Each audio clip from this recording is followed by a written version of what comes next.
ইনশাআল্লাহ। কি ঠিক আছে? সম্মানিত রোজাদার ভাই এবং বন্ধুগণ, আমি যে কথা বলতেছিলাম, যদি কোনো মানুষ সমাজের মানুষেরা তাকওয়াবান হয়ে যায়, মুত্তাকি হয়ে যায়, তাহলে এই সমাজে কোনো অভাব থাকবে না। আল্লাহ তাআলা বলছেন কোরআনে, ওয়ালাউ আন্না হালাল কোরআন আমানু ওয়াত্তাকাউ লা ফাতাহনা আলাইহিম বারাকাতিম মিনাস সামাই ওয়াল আরদ।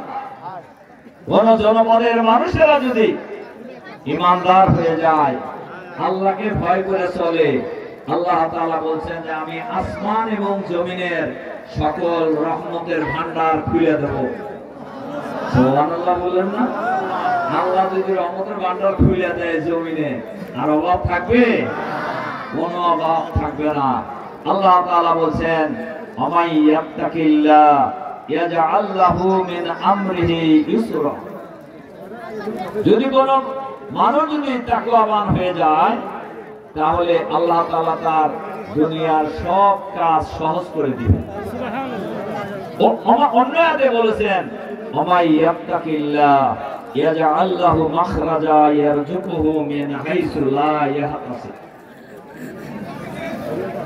কোন ব্যক্তি যদি তাকওয়াবান